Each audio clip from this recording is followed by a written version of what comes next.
एक दफा का जिक्र है। एक दूर दराज गांव में एक जादूगर रहता था। उसका नाम था काला डांडा। काला डांडा ज़ाहिरी तौर पर तो बहुत रहम दिल लगता था, लेकिन अंदर से बहुत चालाक और खुद गरज था।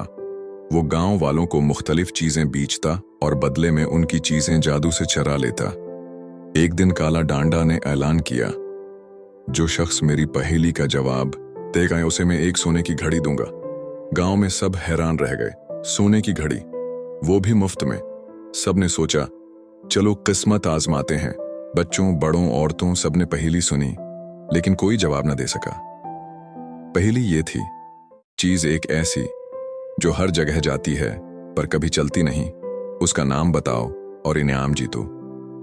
कई दिन गुजर गए मगर कोई जवाब न दे सका। जादूगर खुश हो रहा था कि कोई इनाम नहीं जीतेगा और वो यूं ही गांव वालों को बेवकूफ बनाता रहेगा।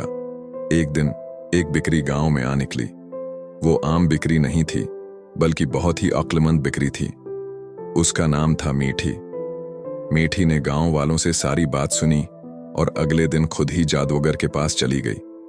जादूगर ने हंसते हुए कहा, आओ बिक्री, तुम मेरी पहेली का क्या जवाब दोगी?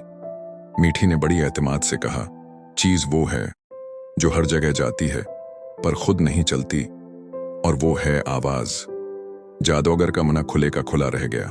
ये तो दरस्त जवाब था। बकरी ने कहा, अब इनाम दो, वरना सबको बता दूंगी कि तुम लोगों को बेवकूफ बना रहे हो। जादूगर मजबूरन सोने की घड़ी लाया, लेकिन जैसे ही उसने घड़ी बकरी को दी, घड़ी चमकी और जादूगर एक मेंढक में बदल गया।